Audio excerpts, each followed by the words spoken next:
Hola, ¿qué tal? Muy buenas noches. Bienvenidos a esta noche del día D, en este jueves que nos permite una vez más empezar a analizar los contextos, ¿no? Los económicos, como si alguna vez se hubiese calmado. En realidad no, pero hubo como una especie de tregua, una tregua que ha llegado a su final.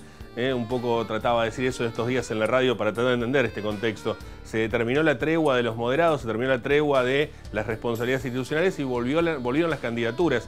Porque algunos decían por ahí, fueron 3 frases de Alberto Fernández y ese comunicado luego de la reunión con el Fondo Monetario Internacional. Otros decían que el origen tiene que ver con la marcha. Claro, después de esa responsabilidad institucional donde aparecía sin ser presidente electo, en el rol de presidente electo Alberto Fernández, sin dejar de ser candidato en el rol específicamente de presidente Mauricio Macri y todo su gobierno, el cambio de ministro entrando la Kunze y llegando un poco de calma a los mercados, había dado esa tregua, pero claro, la marcha del sábado aparentemente hizo enojar al sector de la oposición, como que estaban aprovechando esa calma y esa estabilidad económica para también hacer campaña y recuperar algunos votos, y esto derivó en lo que ya sabemos que ha ocurrido esta semana, donde las cuestiones se fueron complicando aún más, y donde uno ha visto, por ejemplo, en la jornada de este miércoles, cortes de calles, cortes de ruta y mucha manifestación con muchísimas personas realmente, sobre todo en Mar del Plata. Fue impresionante la participación que tuvo la marcha convocada por distintos sectores, organizaciones sociales,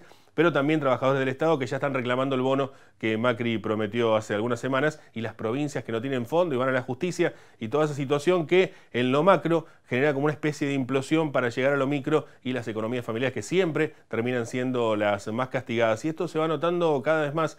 Leí un informe de la UCA que en relación a la situación que se vive en el conurbano, ¿no? Donde casi la mitad de los chicos del conurbano bonaerense están recibiendo asistencia alimentaria. Digamos, después cuando tratamos de dar los resultados electorales, fijémonos en estas cuestiones como para poder entender un poco más de qué se trata este resultado electoral que hemos tenido en las primarias y que muy probablemente se vayan a repetir en las generales del próximo octubre. Pero esa situación social se siente y fuerte en Mar del Plata, y hay sectores que van colaborando, que van apoyando y que van acompañando ese momento. La Iglesia es uno de ellos. Hoy vamos a tener por aquí a Monseñor Gabriel Mestre, el obispo diocesano, a quien le preguntaremos sobre esta situación, cómo la está viendo y cómo se encara, incluso desde lo espiritual también, para acompañar un momento tan difícil para muchísimas familias. Así que si les parece, ya nos vamos metiendo en programa, vamos a nuestros auspiciantes y comenzamos este jueves, esta noche del día D.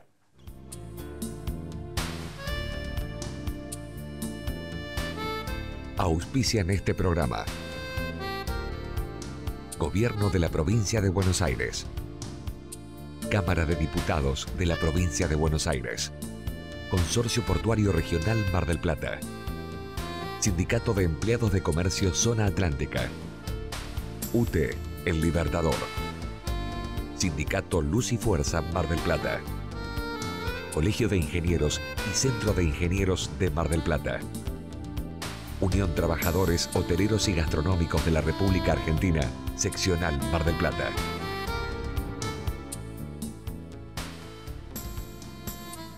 Ya está nuestro entrevistado aquí en los estudios, pero como siempre lo hacemos, abrimos la entrevista con un periodista invitado, con un amigo como es Daniel Ramos de Telefe Mar del Plata, quien hace la primera pregunta.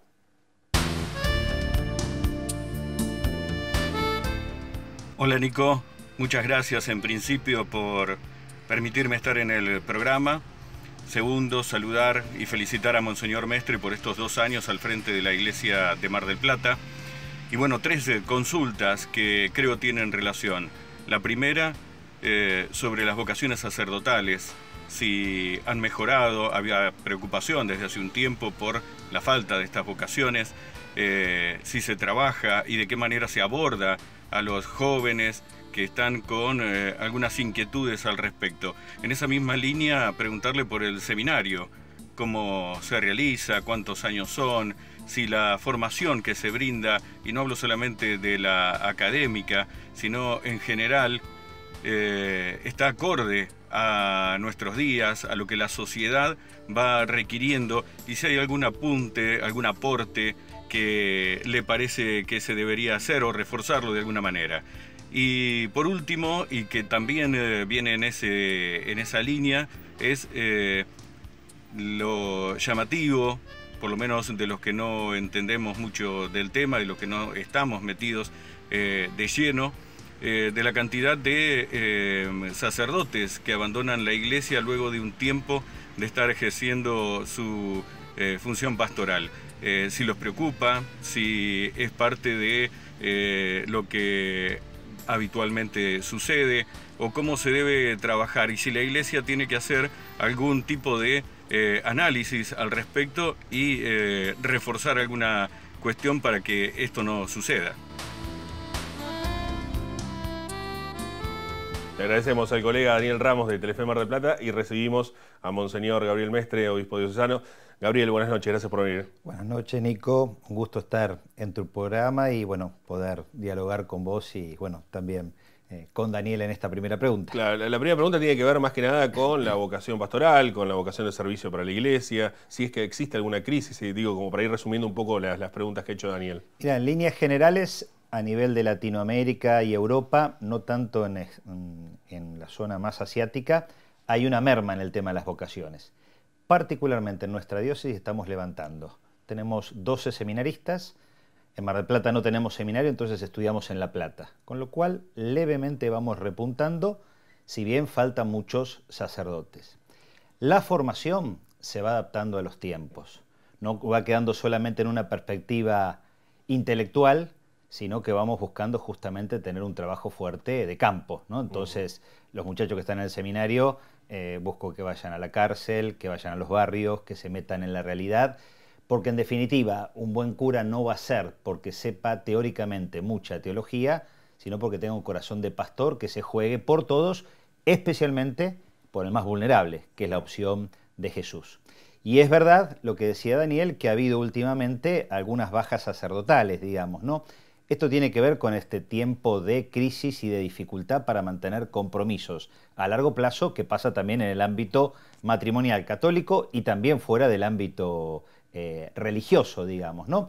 Y en otros casos, bueno, cuando yo mismo he tenido que tomar alguna decisión, acá en Mar del Plata, por una situación concreta de abuso sexual de un menor, entonces ahí la decisión no la toma el sacerdote, sino que la toma el obispo, con una determinación del Papa de obviamente excluir a alguien que no está en condiciones bajo ningún aspecto de llevar adelante un servicio pastoral. Pero también muestra un cambio, digamos, de postura de la Iglesia, lo que yo le he dicho incluso en alguna otra entrevista, ¿no? Esta cuestión de que el obispo mismo se plante ante los medios de prensa, decir, sí, tenemos este caso, lo vamos a sacar, pasó esto y aquello, digo, hay un cambio de postura de la Iglesia con respecto a eso. Es un paradigma distinto el que estamos asumiendo. Yo siempre digo una frase del Evangelio que dice Jesús, conocerán la verdad y la verdad los hará libres. Conocer la verdad y la verdad los hará libres. Si no asumimos la realidad de lo bueno y de lo malo en estos casos concretos que estamos charlando, evidentemente la Iglesia nunca va a crecer en transparencia y en credibilidad, que es lo que de alguna manera reclaman muchas personas, ¿no? En otra línea, por ejemplo, en esto de buscar justamente un equipo conjunto entre el obispado y la universidad, buscar trabajar si hay elementos en el archivo de nuestra curia que puedan aportar para la aparición de alguna persona de la etapa de la dictadura cívico-militar, y eso también, una apertura total. Yo no sé qué se van a encontrar. No creo que haya nada muy grave, pero sí puede haber algún dato que complica algo de la Iglesia. No importa, si aparece, aparece y habrá que pedir disculpas si hubiera alguna actitud negativa de alguna persona de Iglesia, ministro o laico, que no haya defendido como tenemos que defender los derechos humanos, más allá de la postura de cualquier persona, ¿no? Decía recién que en los nuevos seminaristas se marca más allá de lo intelectual, más allá de lo que tenga que ver con lo católico puntualmente, con una cuestión más pastoral. Digo, y eso tiene que ver con adaptarse a una coyuntura, y ya de poco nos vamos metiendo en el tema social, que me parece que es uno de los motivos también de esta entrevista, de la realidad que estamos viviendo, lo decía recién al comienzo, que es grave. Digo, tiene que ver con esta coyuntura puntualmente, digo, hay una necesidad de cubrir espacios en cuanto al acompañamiento, más allá de lo religioso incluso, digo. Claramente, lo religioso no se puede vivir de manera abstracta, ¿eh? Lo religioso se da encarnado, al menos en perspectiva cristiana es así, digamos, ¿no? Un discurso religioso que no toque la realidad no es auténticamente cristiano católico. Tiene que tocar la realidad. Entonces, la dinámica socioeconómica y de vulnerabilidad que vive gran parte de nuestro pueblo más marginado, y también nuestro pueblo no marginado en un sentido social, ¿no? Un pibe de clase media alta que está preso de las drogas reclama la atención de un cura, de un futuro cura, que pueda acompañar a este muchacho en esto, digamos, ¿no? Es decir, no lo vemos solo en categoría de empobrecimiento sociocultural en clave de periferias, con lo cual tenemos un compromiso muy fuerte, sino cualquier persona que sufre un enfermo. O sea, un enfermo necesita ser acompañado en el hospital intersonal como en alguna clínica de las más importantes de nuestra ciudad, digamos, ¿no? Porque es una situación de vulnerabilidad que experimenta la persona y la familia. El futuro cura, y el cura tiene que estar en contacto con esa realidad. Y se encuentran problemáticas en las dos realidades, en Mar del Plata, digo. Totalmente, totalmente. En ese sentido, por ahí a veces se hace más evidente la tarea de la Iglesia, lo que vos decías un poco en la introducción, ¿no? En esta dinámica de contención social del pequeño conurbano que tenemos en la ciudad de Mar del Plata, y tal vez incluso en Necochea, te diría, porque he recorrido algunos lugares de Necochea y tiene una situación análoga a la que tenemos en Mar del Plata, no tan compleja como el conurbano de Buenos Aires, ¿no? Y claramente, bueno, ahí se visibiliza más, ¿no? Porque además del problema de la enfermedad, tenés el problema que no puedes comprar el medicamento o tenés que irte a las 4 de la mañana al hospital para ver si con suerte conseguís un turno, digamos, ¿no? Entonces, la marginación, el empobrecimiento, en ese caso reclama como un acompañamiento más directo y más claro. Pero en esto, por ahí, es importante dejar en claro que la Iglesia atiende a todo ser humano sobre el planeta, sea cual sea su condición y su situación, y busca acompañarlo privilegiando al más marginado, al más pobre. Pregunto, digo, en el marco de todo esto, la Iglesia también, o por lo menos la religión, lo que plantea es la cuestión de la esperanza, ¿no? Y hacíamos un análisis con un economista esta semana en la radio y planteábamos esta cuestión de que cuesta esperanzarse, ¿no? El Banco Central pone 302 millones de dólares para contener al dólar sube 2,5%, se derrumban las acciones, suben los bonos, el riesgo país se dispara, la política que maneja la economía y la política que en este momento preelectoral es imposible contenerla o muy difícil contenerla, lo hemos visto en estas jornadas. Y eso en lo macro, ¿no? Después en lo micro la repercusión que tiene todo esto y que viene pasando ya hace un tiempo largo y que nos encontramos con este informe que mencionaba recién de la Universidad Católica Argentina con relación a que la mitad de los chicos tienen asistencia alimentaria. Digo, ¿cómo llegamos a esperanza en ese momento? Digo, ¿cuál es el margen de esperanza que aparece ahí? Bueno, yo diría desde la fe cristiana, soy un hombre de fe, digo, una esperanza realista, ¿no? Una esperanza que no es realista se dispara a la estratosfera, no toca la realidad y termina siendo fantasía, utopía sin concreción. Podría llegar a terminar diciendo lo que de alguna manera Marx acusó en un momento al cristianismo de ser el opio de los pueblos, la religión, digamos, ¿no? Entonces, la esperanza tiene que ser realista, una vez más, tiene que estar encarnada en la realidad. Entonces, como hombre de fe, tengo esperanza que a pesar de todo hay un potencial en nuestro pueblo todo, que más allá de las coyunturas, al final del camino vamos a salir. En lo concreto puntual de esta semana, comparto un poco lo que vos decías, digamos, o sea, la cuestión es el cómo.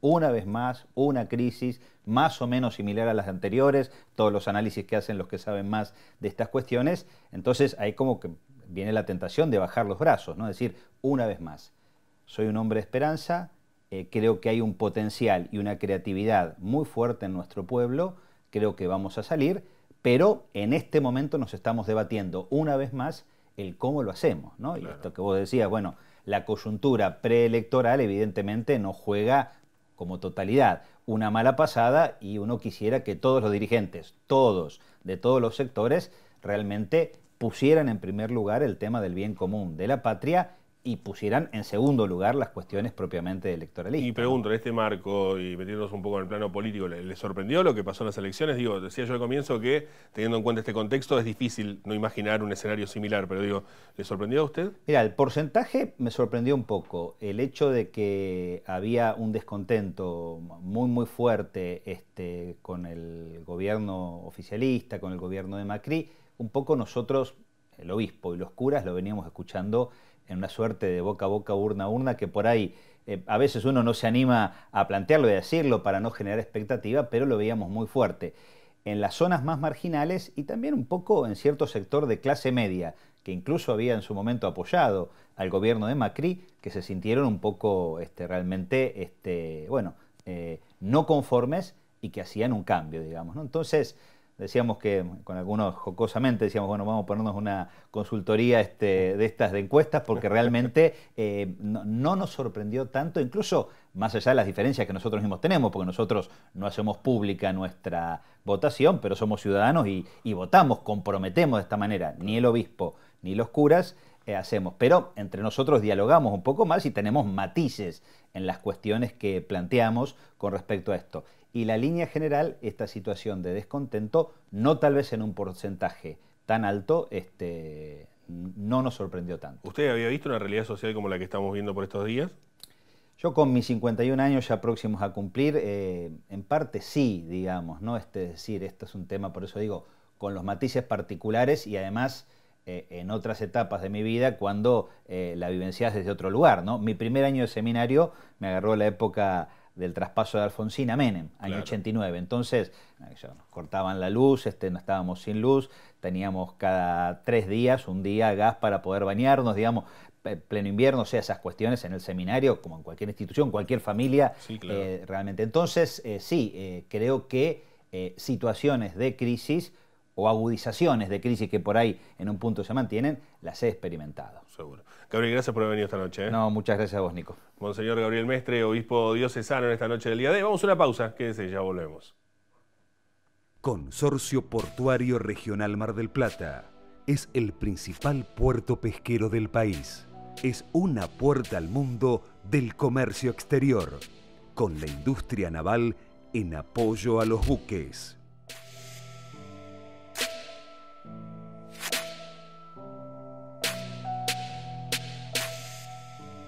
Consorcio Portuario Regional Mar del Plata, por un puerto más productivo. Cuando el juego se vuelve una necesidad, deja de ser un juego. Entre todos, podemos prevenir la ludopatía. Pedí ayuda llamando al 0800-444-4000. Buenos Aires, provincia. Entre todos, podemos más. Unión Trabajadores del Turismo, Hoteleros y Gastronómicos de la República Argentina, Seccional Mar del Plata, San Luis 2548. Viajar en colectivo te conviene. Ahora tenés una respuesta inmediata a todas tus consultas. La nueva línea gratuita de atención al usuario, 0800-333-0701. Viaja asegurado, viaja tranquilo. Subite a los colectivos de Mar del Plata. Colegio de Ingenieros y Centro de Ingenieros. Compromiso y responsabilidad profesional. Al servicio de la comunidad. Nivelemos la cancha. Porque sin nosotras el fútbol está incompleto. Para que más mujeres y niñas se sumen al fútbol. Porque el fútbol también nos pertenece. Sigamos trabajando para que las mujeres tengamos las mismas oportunidades. Nivelemos la cancha. Sindicato Luz y Fuerza Mar del Plata. 25 de mayo, 4135. ¿El Senado influye en tu vida? Si sos padre o madre de hijos prematuros de alto riesgo, sí, porque sancionó la Ley 14.931 de creación del sistema de seguimiento mientras perdure la condición de alto riesgo. Senado bonaerense. Lo que votamos te beneficia.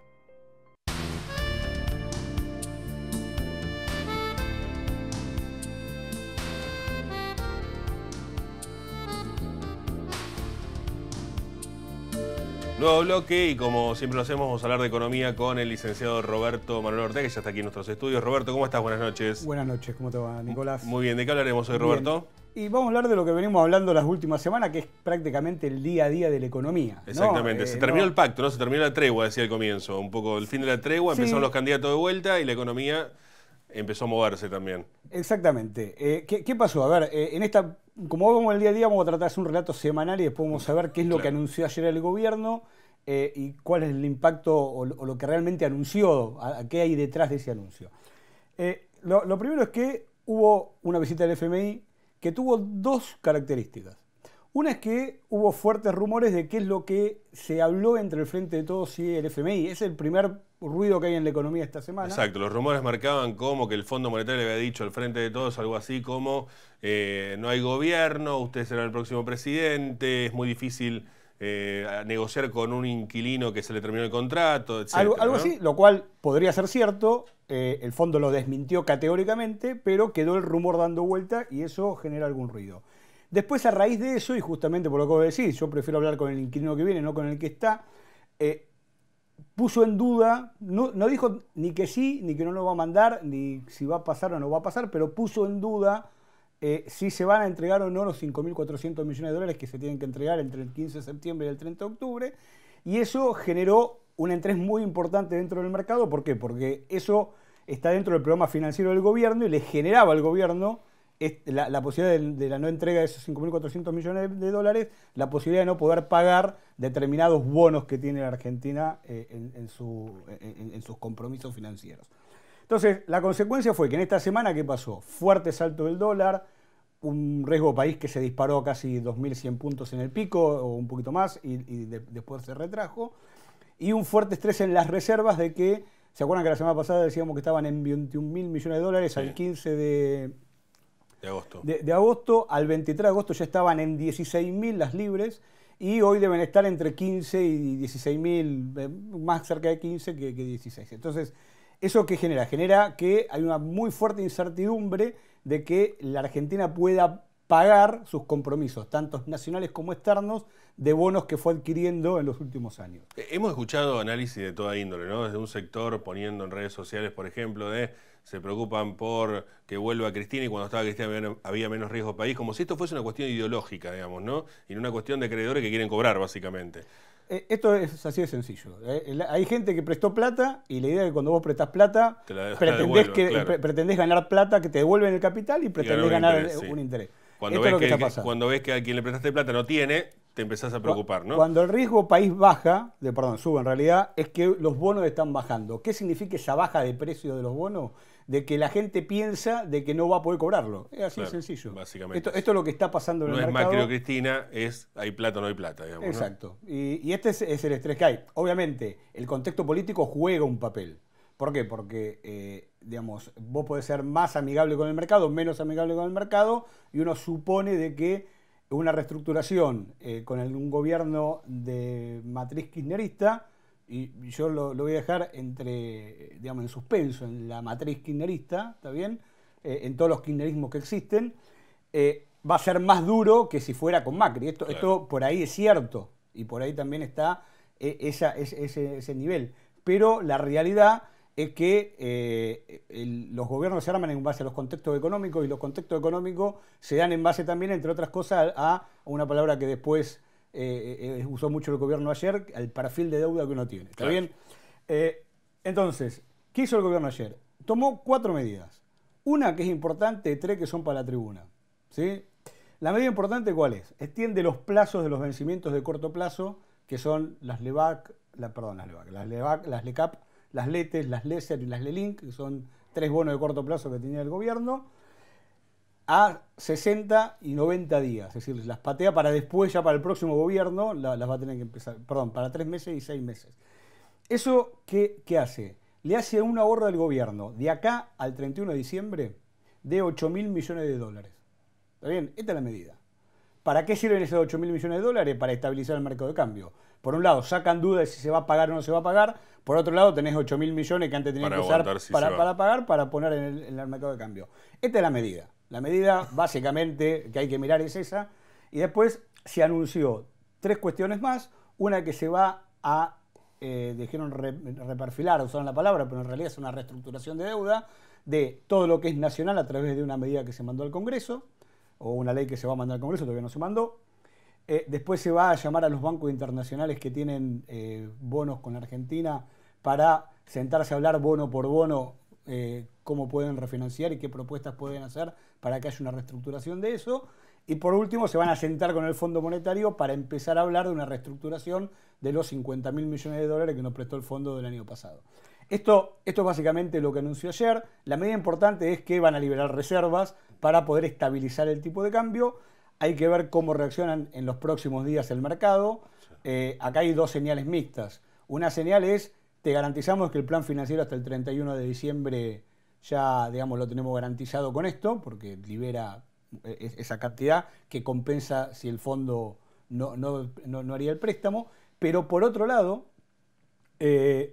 vos estás diciendo, pateo la cosa para adelante y en el 2020 genera un problema de que ya lo va a tener que resolver el próximo presidente, por lo cual hay que ver en ese se están mix, tirando la bomba de uno a otro, uno para explotar ahora, otro para explotar después, pero en definitiva lo que estamos en el medio somos nosotros. Después las otras 3 medidas es para tratar de que haya menos vencimiento desde el 2020 al 2023, que compensa esto, pero El otro es algo que se va a discutir tanto en el Congreso como con los bancos, como con el FMI, que todavía tiene un resultado incierto. Seguro. Lo seguro es, vamos a liberar plata ahora para poder estabilizar el tipo de cambio, con la idea de que el próximo gobierno va a tener que hacerse cargo de estos 8.000 millones de dólares. Gracias, Roberto. No, por favor. El licenciado Roberto Manuel Ortega. Nosotros vamos a escuchar un comentario que nos ha hecho para nuestro programa nuestro colega y amigo Daniel Ramos de Telefe Mar del Plata y ya seguimos. Un tema que desde hace un tiempo a mí me tiene preocupado, y tal vez sea por mi rol docente que lo vivo en las escuelas, es la juventud. La juventud, los chicos, los jóvenes, que creo que los grandes no estamos escuchando. En las escuelas me parece que ellos tienen ciertas inquietudes y nosotros estamos muy atados a los planes de estudio, a hacerlos cumplir y ver de qué manera se los puede educar en función a eso. Y creo que ellos están teniendo otro tipo de inquietudes, como decía recién, para que nosotros les prestemos atención. También lo veo en el sentido de un poco más grandes, de no darles las oportunidades más grandes, los jóvenes, las oportunidades en algunos lugares de decisión. Creo que el tema de la droga es algo que me preocupa bastante, que cada vez naturalizamos más y charlamos menos. Y también el abandono, en algunos casos importante de parte de los padres, no juzgo por qué, hago solamente una observación, que no les prestamos o no les prestan demasiada atención, no saben dónde están los chicos, qué es lo que hacen, con quiénes se juntan. Convocamos una reunión en la escuela y vienen muy pocos. En fin, creo que estamos desatendiendo a la juventud y eso me parece que es un error muy grave que estamos cometiendo los adultos. Muy interesante el planteo que hace Daniel Ramos y muy cierto, porque además él lo planteaba en su rol docente, pero también lo puede plantear tranquilamente de cada vez que en nuestra tarea, en este caso en la vía pública, cubriendo noticias, nos encontramos con casos de muchos menores ante muchas situaciones de muchísimo riesgo, cuando no algún caso trágico, ¿no? Así que es muy interesante también replantear esto. Le agradecemos a Daniel Ramos de Telefe Mar del Plata. Nosotros no tenemos más tiempo, nos vamos a estar reencontrando el próximo jueves a las 22, aquí en el canal Universidad, para que puedan seguirnos también a través de redes sociales, tanto del canal como del programa, como las propias personales también de cada uno de los integrantes. Les agradecemos y los esperamos el próximo jueves aquí en el canal Universidad. Que tengan una muy buena noche. Gracias por acompañarnos. Hasta la próxima. Chau.